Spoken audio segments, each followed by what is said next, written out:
Amid the dazzling lights of Fashion Week, the millionaire confidently walked alongside his mistress, believing he had hidden everything. But little did he know, his pregnant wife, seemingly abandoned, was in fact the secret investor behind the entire show. And now, let's uncover this story together.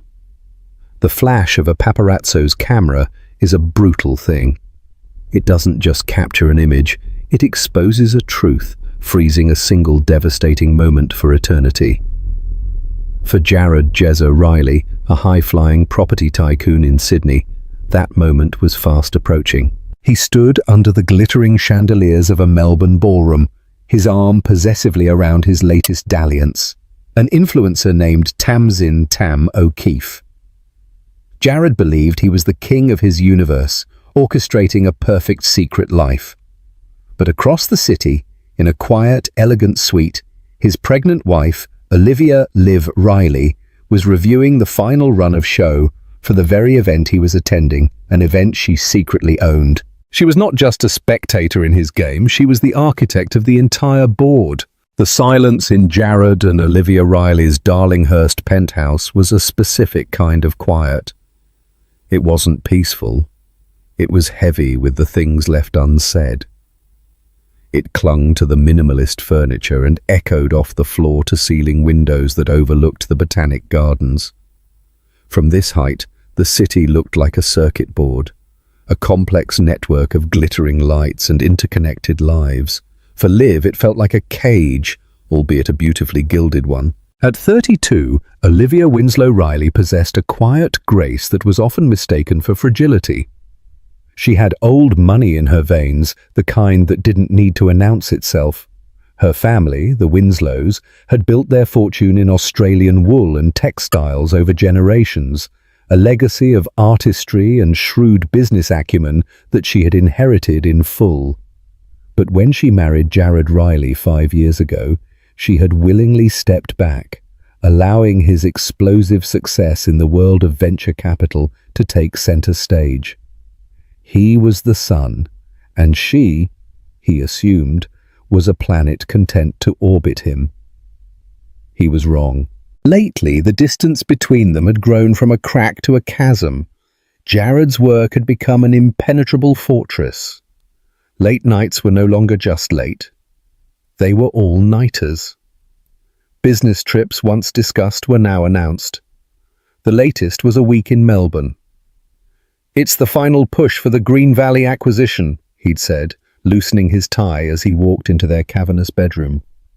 He didn't look at her, his eyes already on his phone, scrolling through messages. "Absolutely critical. I'll be in meetings day and night." Liv sat on the edge of their bed, one hand resting protectively on the gentle swell of her stomach. At 4 months pregnant, the reality of the new life she was carrying was both a source of profound joy and a terrifying vulnerability. "Melbourne," she said, her voice soft. "That's sudden." "Finance doesn't wait, Liv," he said, the nickname, a relic of a time when it sounded like an endearment, not a dismissal. He tossed his jacket onto a chair, the fabric a whisper of tailored expense. "You know how it is." She did. She knew all too well. She also knew that Green Valley Holdings had no significant operations in Victoria. Their headquarters were in Perth, and she knew that Melbourne Fashion Week was starting in 3 days. The pieces clicked into place with a sickening, familiar certainty. She had seen the signs for months. The scent of a perfume that wasn't hers clinging to his coat, the way he angled his phone away from her, the credit card statements for gifts she never received, a Cartier bracelet here, a reservation at a restaurant for 2 there. And then there were the social media whispers, the anonymous DMs from so-called well-wishers, with screenshots of an influencer named Tamzin O'Keefe, a vapidly beautiful blonde who seemed to be living a life parallel to Jared's travel schedule. Tam's latest post was a picture of a single long-stemmed rose against a backdrop of silk sheets. The caption, "Melbs, always a good idea. Can't wait for a week of magic. And MFW, blessed." Olivia felt the cold dread mix with a surge of white-hot fury. It wasn't just the betrayal, it was the insult to her intelligence. Did he really think she was that naive? That she was just the quiet, ornamental wife, content to arrange flowers and plan charity galas while he built his empire and his harem? He had forgotten who she was. He had forgotten the Winslow blood that ran through her veins. While Jared was building his fortune with aggressive public takeovers, Olivia had been quietly managing her own. After her father's death 2 years prior, she had inherited the entirety of the Winslow family trust. It was a substantial portfolio, managed with the kind of discretion that made Sydney's bravado look clumsy. She operated through a boutique investment firm named Athelred Ventures, a name so old and unassuming it flew under everyone's radar. Her lead advisor, Patrick O'Hara, a man who had worked for her father for 30 years, was the public face of the firm. To the world, Olivia Riley was simply a philanthropist's wife. To a select few, she was GB, the silent, decisive force behind Athelred. And Athelred Ventures had recently made a very significant, very quiet investment. They had become the sole financial backer for the comeback collection of Anya Volkov, a brilliant but volatile designer who had burned out and fallen from grace years ago. Volkov's show was slated to be the most anticipated, most exclusive event of Melbourne Fashion Week. Olivia hadn't just invested money, she had invested her belief in Anya's raw, untamed talent. She had spent the last 6 months working via video calls and encrypted emails with Anya and Patrick, meticulously planning every detail of the show that would not only relaunch a career, but solidify Athelred's position as a patron of true artistry. Jared knew nothing about it. He saw her inheritance as a quaint nest egg, something for her to play with.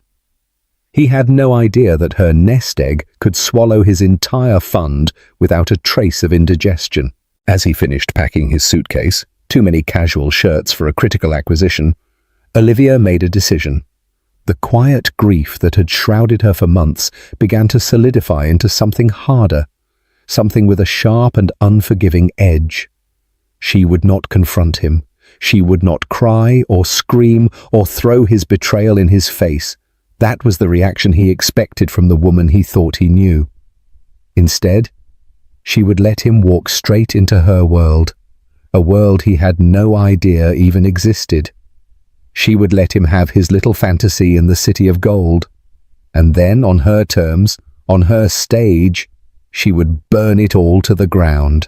"You be safe, Jared," she said, her voice impossibly calm as she stood up and walked over to him. She adjusted his collar, her fingers cool against his skin. He barely registered the touch. She looked into his eyes, searching for a flicker of the man she had married, but found only a reflection of herself, small and distant. "Gotta go," he said, giving her a perfunctory kiss on the cheek. It felt like the brush of a stranger. "Don't wait up." As the front door clicked shut, the heavy silence of the penthouse returned. But this time it wasn't empty. It was filled with the hum of a plan, a cold, calculated masterpiece of revenge taking its first breath. Olivia walked to her home office, the city lights twinkling below her. She picked up her phone and dialed a number. "Patrick," she said, her voice clear and steady. "Change of plans. Book me a suite at the Grand Hyatt and secure a private jet. I'm coming to Melbourne." Melbourne greeted Jared Riley with the kind of crisp, cinematic autumn light that made everything look expensive. He breezed through the private terminal at Essendon Airport, his Louis Vuitton duffel bag slung over his shoulder, a man entirely at home in a world of privilege. Tamsin O'Keefe was waiting for him, practically vibrating with excitement. She threw her arms around him, a flurry of blonde hair and Dior perfume. "Donnie, you made it!" she squealed, pressing a kiss to his lips that was more for the benefit of any onlookers than for genuine affection. "Wouldn't miss it," he said, a smug smile playing on his lips. This was the life, the power, the money, the beautiful woman on his arm.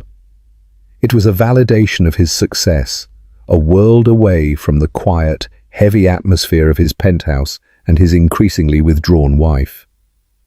He loved Liv, of course, in the way one loves a beautiful, valuable painting. She was an asset, a symbol of class and stability. But Tam was fun. She was easy. She required nothing from him but gifts and attention, things he had in abundance. Their suite at the West in Melbourne was obscene in its luxury. It overlooked the Yarra River, a cliché that Tam embraced with unbridled glee, immediately posing for a series of selfies. "Everyone is going to be so jelly," she chirped, tapping away at her phone instantly, uploading her curated reality for her hundreds of thousands of followers. For the next 2 days, they dove headfirst into the fantasy. They shopped on Collins Street, Jared swiping his black card with a casual flick of the wrist. They had lunch at L'Avenue, a haven for the see and be seen crowd, where Tam made sure to air-kiss acquaintances and catch the eye of photographers. Jared played the part of the indulgent benefactor, basking in the envious glances from other men. He sent a single perfunctory text to Liv each morning. "Meetings going well, exhausted, love you." Then he would switch his phone to silent and immerse himself back in the intoxicating bubble of his double life. He had arranged for front-row seats at the most coveted shows. For him and Tam, this week was about being seen, about cementing their status, his as a power player, hers as an emerging style icon. The pinnacle, the one ticket everyone was desperate for, was the Anya Volkov show. It was the talk of the town, a comeback story shrouded in mystery. No one knew who was backing her, only that the budget was astronomical and the collection was rumoured to be revolutionary. Jared had his assistant, Hamish, pull every string possible to secure 2 premier seats. It was a power move, a declaration that he could get anything he wanted. Meanwhile, just a few blocks away at the opulent and discreet Grand Hyatt, Olivia Winslow Riley was operating in a different Melbourne entirely. She had arrived on a private jet a few hours after Jared, slipping into the city unnoticed. Her suite was quiet, elegant, and had been transformed into a command centre. Patrick O'Hara, a distinguished man in his late 60s with silver hair and the unflappable calm of a seasoned chess master, was already there waiting with a stack of files. "Everything is in order, GB," he said, handing her a tablet. "Anya is in her usual pre-show state of artistic panic, which is a good sign. The venue is secure, the guest list is finalized." Olivia, dressed in comfortable silk pajamas, her hair tied back, looked nothing like the society wife Jared envisioned. She was focused, her eyes sharp as she scanned the documents. There was no trace of the heartbroken woman she had been just days ago. In her place was a Winslow, a leader, a strategist. The pregnancy had not softened her. It had forged a new kind of steel within her. She was not just fighting for herself anymore. She was fighting for the legacy her child would inherit. "Let's review the seating chart," she said, her voice crisp. "I want to make a few adjustments." Patrick raised an eyebrow. "Of course, GB. Move Mr. Riley and his guest from A1 and A2 to A11 and A12. That's still front row, but it's at the far end. The press photographers rarely focus there. It's considered less prestigious." "Exactly," Olivia said. "He'll be seen, but he won't be the center of attention. I want him to feel a slight sting, a confusion. I want him to wonder why a man of his stature was pushed to the side. Let him simmer in his own ego." The change was made with a few quiet keystrokes. It was a subtle act of sabotage, a prelude to the main event. Jared received the updated ticket confirmation via email. He barely glanced at it, seeing only the words "front row" and forwarding it to Tam with a smug message. As promised, the best.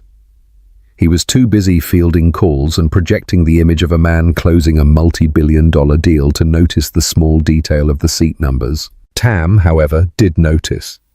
As an influencer, the currency of her world was proximity to power and the camera lens. Seats A1 and A2 were prime real estate. A11 and A12 were acceptable, but not the statement she had been promised. "Donnie, are you sure these are the best seats?" she asked, a slight whine in her voice as she looked at the email on her phone. They were in the hotel bar, Tam sipping a cider, Jared a glass of Macallan 25. My friend Ashley is in A4 for the Chanel show, and she said anything past A10 is practically social Siberia. Jared frowned, taking the phone from her. He saw the numbers and felt a flicker of annoyance. It was an insult. A man like him should be at the very center. He immediately called his assistant, Hamish. "What the hell is this?" he barked into the phone, his voice low but sharp. "A11 and A12? I told you to get me the premier seats." Hamish's flustered voice came through the line from Sydney. "Mr. Riley, I'm so sorry. I confirmed A1 and A2. I have the original email. They must have changed it on their end. They sent an apology saying there was a last-minute shuffle to accommodate a representative from the investment group backing the show. They were very discreet, sir. The backer is notoriously private." A representative from the investment group. Jared's annoyance subsided, replaced by a grudging respect. It was a power play, and he understood power. He might not be at the dead center, but he was still in the front row. It was a minor setback. "Fine," he snapped, hanging up. He turned to Tam, his confidence restored. A minor clerical error. Apparently the show's mysterious billionaire backer needed the prime seats for their people. "Don't worry, we'll still be the most photographed couple there." Tam pouted, but accepted his explanation. The mysterious billionaire backer angle was at least a good story to tell her followers. The incident was a small victory for Olivia. She had successfully planted the first seed of doubt in Jared's impenetrable self-assurance, and she had done it from miles away without ever showing her hand. She had made him feel the influence of a power greater than his own, a power he had no idea was his wife. The day before the show, a more significant problem arose. Patrick arrived at Olivia's suite with a worried look on his face. "We have an issue, GB," he said, forgoing any pleasantries. "Anya is threatening to pull the finale piece." Olivia's brow furrowed. The finale piece was the collection's masterpiece, an intricate hand-beaded gown that had taken over 800 hours to create. It was the emotional and artistic core of the entire show. Why? She says it's too personal, too revealing. She's having a crisis of confidence. She's locked herself in her studio and won't speak to anyone. This was not a minor seating arrangement. This could jeopardize the entire event, an investment of millions of dollars and countless hours. The old Olivia might have panicked, might have deferred to Patrick, but the new Olivia stood up, her resolve hardening. "Get the car," she said. "I'll speak to her myself." "GB, are you sure? The investor has always remained anonymous. It's part of the mystique." "The mystique won't matter if there's no show," she countered. "Anya doesn't need to know I'm Olivia Riley. She just needs to meet GB from Athelred Ventures." Anya Volkov's atelier was a chaotic explosion of creativity. Fabric bolts, sketches, and half-finished garments were strewn everywhere. Anya herself was a tempestuous woman in her late 40s, with fiery red hair and eyes that burned with a fierce, unstable intensity. She was sitting on the floor, surrounded by discarded sketches, a bottle of gin on the table beside her. "I can't do it," she said, her voice raspy, not even looking at Olivia. "That dress. It's everything I am. It's my failure, my hope, my entire soul. To send it out on that runway to be judged by those vultures. I can't." Olivia walked slowly into the room, her presence calm and centered. She didn't lecture or command. She knelt down, her movements careful due to her pregnancy, and picked up a sketch of the final gown. "It's the most beautiful thing I've ever seen, Anya," she said softly. Anya looked up, her eyes filled with a mixture of suspicion and despair. "What would you know? You're just the money." "I'm more than that," Olivia said, her gaze steady. "My family has been in textiles for over a century.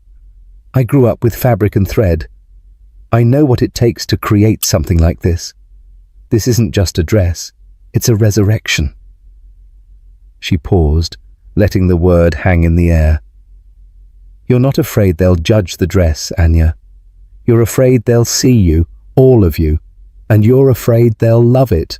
Because if they love it, it means you have to keep going. You have to live up to it. And that's more terrifying than any failure." Anya stared at her, her tough exterior cracking. Olivia had seen straight through her, past the artistic temperament to the raw fear beneath. In that moment, Olivia wasn't a client or an investor. She was a kindred spirit, a woman who also understood what it meant to hide, to be afraid, and to finally decide to step into the light. "The world needs to see this, Anya," Olivia continued, her voice filled with a quiet strength. "You need to see it. You need to watch that dress walk down the runway and remember who you are." Tears welled in the designer's eyes. She nodded slowly, a silent capitulation. The crisis was averted. As Olivia left the atelier, she felt a sense of power that had nothing to do with money or revenge. It was the power of competence, of connection, of stepping out from the shadows and leading. She had saved her own investment not with a checkbook, but with her own innate strength and intuition. Jared, she thought with a sudden chilling clarity, had never seen this side of her. He had never wanted to. He had married the heiress, the ornament. He had no idea he was married to the Queen. The day of the Anya Volkov show dawned grey and overcast, the Melbourne sky a canvas of muted tones. Inside the Royal Exhibition Building, however, the atmosphere was electric. The chosen venue was an architectural masterpiece, its historic elegance a stark and brilliant contrast to the avant-garde collection it was about to host. Wires snaked across the floor, lighting technicians shouted commands from high gantries, and models, looking like graceful, otherworldly beings, glided through the backstage chaos. In her suite at the Grand Hyatt, Olivia was the picture of calm. She had chosen her outfit with meticulous care. It wasn't a piece from a rival designer, nor was it ostentatious. It was a custom-made gown of deep emerald green silk, designed by a young, unknown couturier she had recently decided to mentor. The dress was simple, elegant, and cut to accommodate her pregnancy, accentuating the gentle curve of her belly rather than hiding it. It was a statement of life, of future, of quiet, unshakable power. She wore her mother's diamond earrings, small and brilliant, and her hair was swept back in a classic chignon. She was not dressing for a battle. She was dressing for a coronation. Patrick arrived to escort her. "The car is ready, GB. We'll use the private rear entrance. No one will see you until the appointed moment." He paused, looking at her. "You look radiant." "I feel calm," Olivia admitted, placing a hand on her stomach. "For the first time in a long time, I feel like I am exactly where I am supposed to be." Across town, the mood in Jared and Tam's suite was decidedly different. It was a frantic whirlwind of glam prep. Tam had a team of hair and makeup artists working on her, transforming her into a glittering spectacle. She had chosen a revealing, sequined micro-dress that left little to the imagination. "Is this too much?" she asked Jared for the 10th time, striking a pose in the mirror. "You look like $1,000,000, he said, distracted. He was on the phone with his broker in Sydney, his voice a low, authoritative growl. The Green Valley acquisition he'd used as a cover story was real, but it wasn't going as smoothly as he'd projected. There were complications, whispers of a competing offer from a silent, aggressive investment firm. The pressure was mounting, and his Melbourne escape was beginning to feel less like a holiday and more like a necessary distraction. He hung up the phone with a frustrated sigh and looked at his reflection. He was wearing a custom Tom Ford suit, a Patek Philippe watch on his wrist. He looked every inch the master of the universe, yet a strange sense of unease had been gnawing at him for the past day. The seat change at the show, the trouble with the deal, they were minor things, but they were cracks in the perfect facade of his control. He dismissed it as stress. Tonight was about forgetting all that. It was about showing up with the most beautiful woman in the room and reminding the world just who Jared Riley was. As they made their way to the venue, their car was swarmed by photographers. Tam lapped it up, smiling and posing, while Jared maintained a look of bored indifference, a carefully cultivated mask of power. They made their grand entrance, the flashbulbs exploding around them. They were the it couple of the moment, a walking embodiment of wealth and glamour. They found their seats, A11 and A12. Jared's jaw tightened slightly as he saw the center seats, A1 through A4, were still empty, marked only with a simple, discreet, reserved card. Who were these people so important they could arrive after everyone else? The lights began to dim. A hush fell over the crowd. The air crackled with anticipation. Jared put his arm around Tam, pulling her close. He leaned in and whispered, "Enjoy the show. I bought you this." It was a lie, of course, but it was the kind of lie he knew she wanted to hear. Backstage, Olivia stood in the shadows of the wings, hidden from view. She could see the audience, a sea of expectant faces lit by the glow of their phones. She saw Jared and Tam, their heads close together, a perfect tableau of his betrayal. A pang of the old hurt shot through her, sharp and sudden. It was the last gasp of the woman she used to be. She took a deep, steadying breath, pushed it down, and replaced it with cold, hard clarity. Anya Volkov came to stand beside her, the designer's hands trembling. "I can't believe this is happening," she whispered. "You earned this," Olivia said, giving her arm a gentle squeeze. "Now go and take your bow when the time comes. You'll be brilliant." The haunting first notes of the orchestral score began to play. The first model stepped onto the runway. The Anya Volkov comeback show had begun, and with it, the final, inexorable countdown to Jared Riley's downfall. The storm had arrived. The show was not just a collection of clothes. It was a symphony of fabric and form. Anya Volkov, fueled by years of pent-up creativity and now emboldened by Olivia's faith, had crafted a masterpiece. The first pieces were dark and structured, architectural marvels of wool and leather that spoke of confinement and struggle. The audience was captivated, the usual chatter and phone scrolling replaced by a reverent silence. Jared, despite himself, was impressed. He knew a good investment when he saw one, and this was it. The craftsmanship was impeccable, the vision was singular.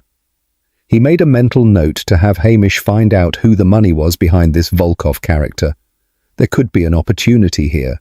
Beside him, Tam was filming every look for her Instagram story, providing breathless, inane commentary like, "OMG, so fierce, and I die."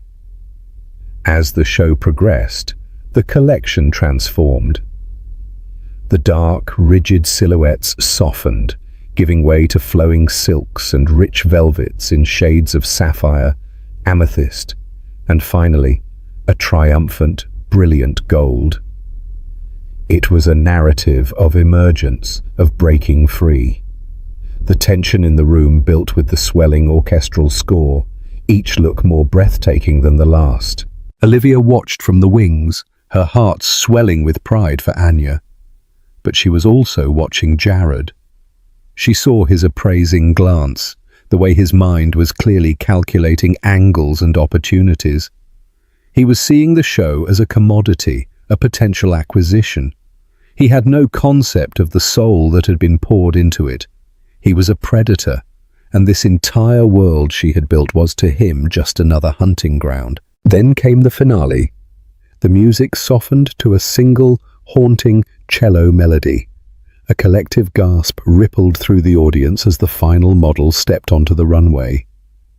She was wearing the dress, the one that had taken 800 hours to create, the one that Anya had almost pulled. It was a column of midnight blue silk, so densely hand-beaded with crystals and pearls that it seemed to drink the light and reflect a starfield. It moved like liquid night, a celestial body brought to earth. It was a work of art, pure and simple. The model paused at the end of the runway, and for a moment the entire world seemed to stop. Then the room erupted. The applause was deafening, a roar of approval and awe. People were on their feet, the flashing of cameras now a frantic, blinding strobe. Jared was clapping too, a wide, appreciative grin on his face. "Incredible," he muttered to Tam. "Absolutely incredible." As the model walked off, a visibly overwhelmed Anya Volkov was pushed onto the runway by her team. Tears streamed down her face as she took a bow, the thunderous applause washing over her. She held up her hands for silence, and slowly the room quieted. "Thank you," she said, her voice thick with emotion. "Thank you all for being here. To come back like this. It is a dream. I could not have done this alone.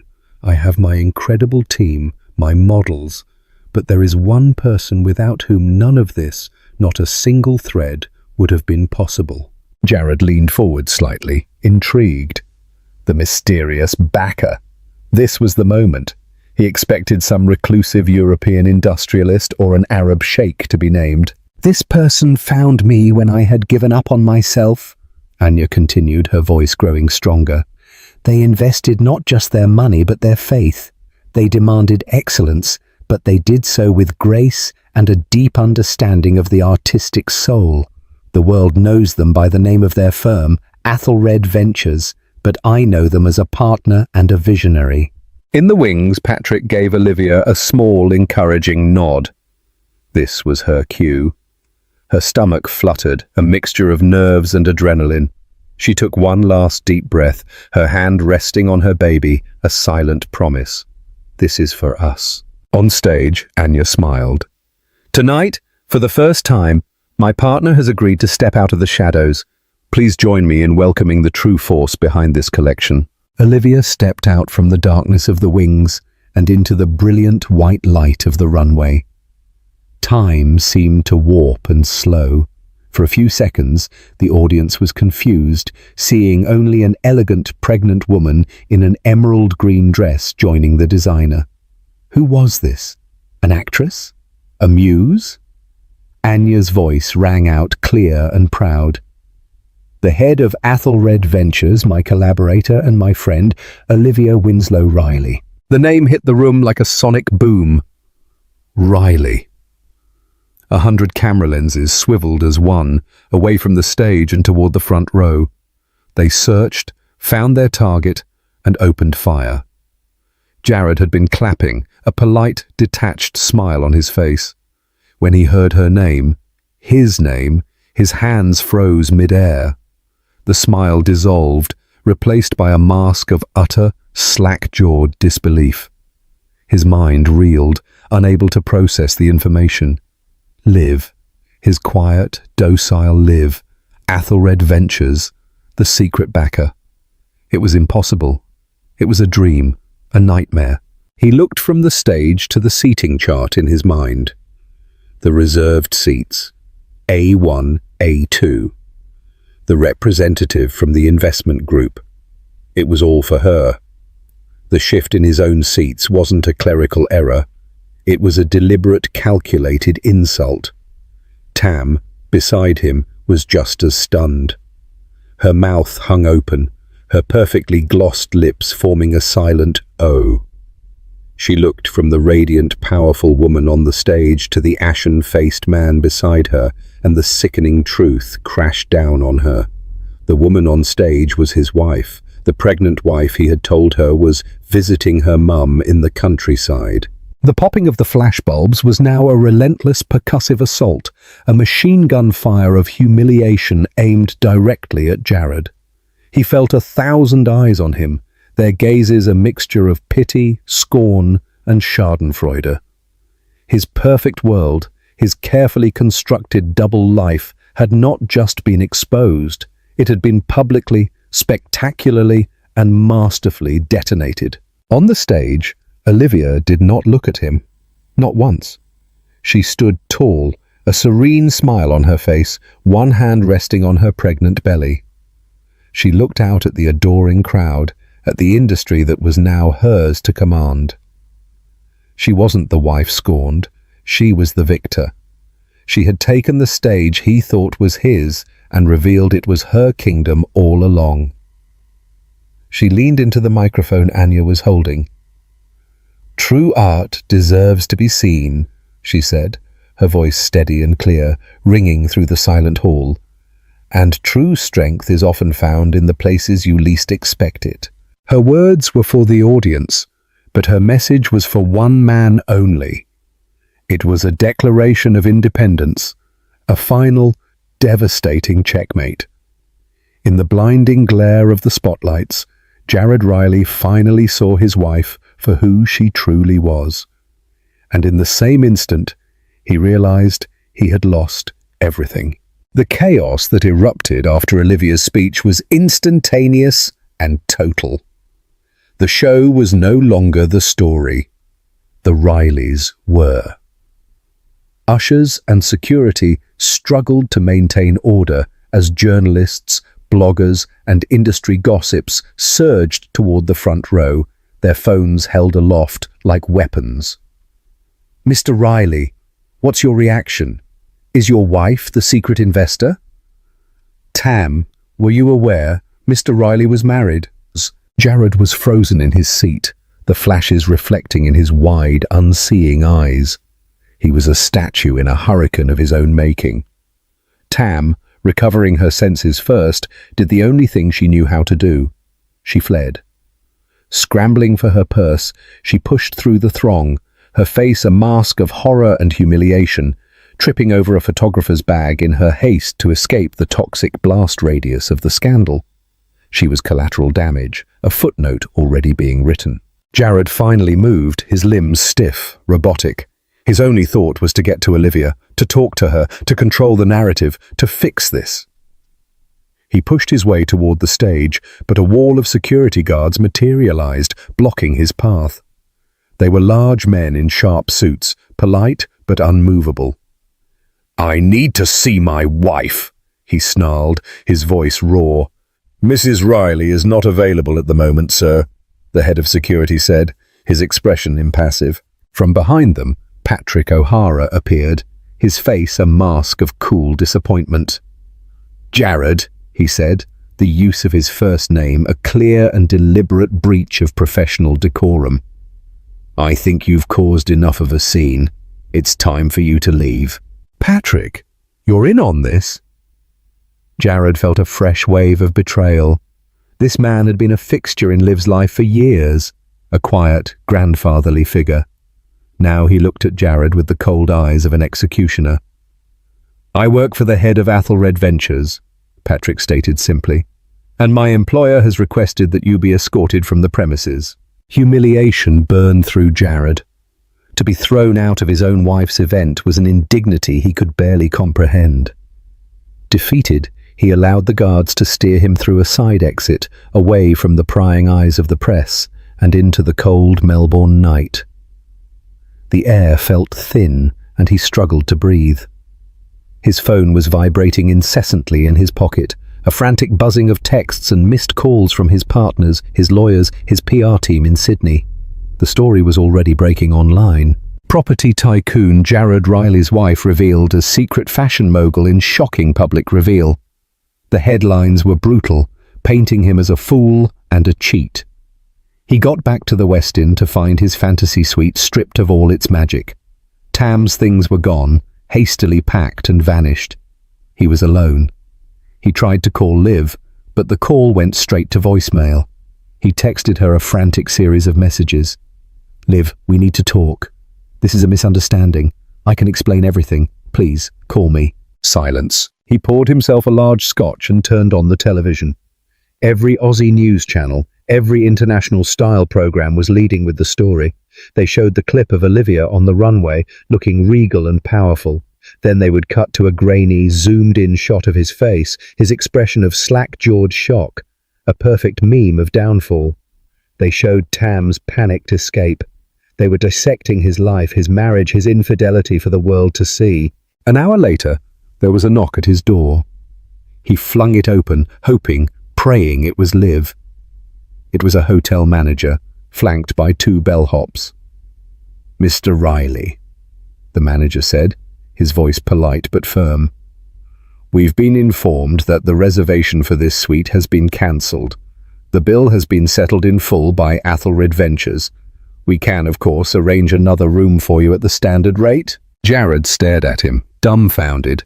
She was kicking him out, not just from her event, but from his own hotel suite, a suite he thought he had paid for. He now realized the black card he'd been using all week was a supplementary card on an account ultimately controlled by her family trust. He had been funding his affair with her money. The humiliation was so profound it was almost physical. He felt sick. He packed his bags in a daze and checked into a standard room, a sterile, anonymous box that felt like a prison cell. Finally, his phone pinged with an email. It wasn't from Olivia. It was from her lawyer, a name he recognized from one of the most formidable divorce law firms in Sydney. The email was short and brutally efficient.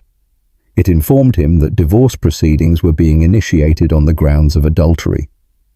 It stated that as per their prenuptial agreement, which he had insisted upon to protect his assets, any infidelity on his part would render the contract's division of assets null and void in her favour. It detailed how his flagrant and public affair with Ms. O'Keefe, now globally documented, constituted an undeniable breach. Attached was a term sheet. It was not a negotiation. It was a surrender document. She wasn't just leaving him. She was systematically dismantling the empire he thought was his. Athelred Ventures, it turned out, held significant non-public stakes in several companies his fund had been targeting. She had the power to disrupt his business in ways he had never imagined. He finally understood. This wasn't a crime of passion. This was a premeditated assassination of his character, his reputation, and his career. Every step had been planned. The public reveal, the media storm, the lawyers moving in for the kill. He sat on the edge of the cheap hotel bed, the email glowing on his phone screen. The scotch did nothing to numb the feeling of being utterly outplayed. He had seen Olivia as a beautiful, fragile object to be possessed, a masterpiece for his collection. He had never once bothered to look at the artist's signature, to understand the mind and the will that had created her. He had loved the gilded cage, never realizing she was the one who held the key. The silence from her was no longer just an absence of sound. It was the sound of his world ending. 6 months later, the cherry blossoms were blooming in the botanic gardens. The world had moved on, as it always does, but the landscape of several lives had been irrevocably altered. The name Jared Riley was now a cautionary tale whispered on Wall Street and in Bondi. The public, brutal nature of his divorce had been a spectacle. Olivia's legal team, armed with irrefutable proof and the full force of her financial power, had been merciless. He lost more than half of his net worth, but the real damage was to his reputation. Investors, spooked by his recklessness and the revelation that his wife had been the shrewder financial mind all along, began to pull their money from his fund. The Green Valley acquisition he had been chasing fell apart when Athelred Ventures quietly backed his competitor. His empire, built on a foundation of aggressive confidence, crumbled when that confidence was exposed as hollow arrogance. He was forced to sell his penthouse, downsize his company, and fade into a world of diminished influence, a ghost of the tycoon he once was. Tamsin O'Keefe's 15 minutes of fame had been brutal. She became a pariah, a meme for infidelity. Brands dropped her, and her social media comments were a toxic wasteland. She tried to sell her story, but it only painted her as a pathetic, clueless homewrecker. She eventually deleted her accounts and disappeared from the public eye, a casualty of a war she hadn't even known she was fighting. And Olivia thrived. She had given birth to a healthy baby girl whom she named Audra Winslow. She kept her mother's maiden name for her daughter, a deliberate choice to ground her in a legacy of female strength and resilience untainted by the Riley name. Athelred Ventures, no longer operating in the shadows, became a major force in the worlds of fashion, tech, and sustainable enterprise. Olivia, as GB, was the subject of laudatory profiles in Forbes and the Wall Street Journal. They called her the Velvet Hammer, a brilliant, intuitive investor with an iron will. She never once spoke publicly about her divorce or Jared. She didn't have to. Her success was the only statement she needed to make. She moved out of the cold, minimalist penthouse and bought a historic terrace house in Paddington, filling it with warmth, art, and the happy gurgles of her daughter. Patrick O'Hara remained her steadfast advisor, now a doting honorary grandfather to Audra. Anya Volkov, her career resurrected and soaring, became one of Olivia's closest friends. One bright spring afternoon, Olivia was pushing Audra in a stroller through a quiet part of the park. The sun was warm on her face. She felt a profound sense of peace, a wholeness she hadn't known was possible. Her life was not what she had planned, but it was hers, built by her own hands on her own terms. As she rounded a bend, she saw him. Jared was sitting alone on a park bench, looking older, smaller. He wore a simple polo shirt and trousers, a far cry from his former armor of bespoke suits. He was staring at the water, his expression empty. He didn't see her. For a moment, she considered stopping. What would she say? What could be said? But she realized there was nothing left. He was a chapter from a different book, a different life. Her story was no longer about him. It was about the tiny, sleeping girl in the stroller before her. It was about the future. With a quiet sense of finality, she adjusted the blanket around Audra and continued on her path, walking away from the man on the bench and into the brilliant sunshine of her new life. She had not just survived his betrayal, she had used its fire to forge a new, stronger, and more beautiful legacy for herself and for her daughter. In the end, this wasn't just a story of infidelity. It was a story about being underestimated. It's a powerful reminder that the quietest people in the room are often the most observant, and that true strength isn't about the noise you make, but about the strategic, silent moves that change the entire game. Olivia's story shows us that you can build a new life from the ashes of betrayal, not by seeking revenge, but by claiming the power that was yours all along. It's a testament to the fact that the best response to being wronged is to build an empire so magnificent that your detractors become irrelevant footnotes in your own incredible biography.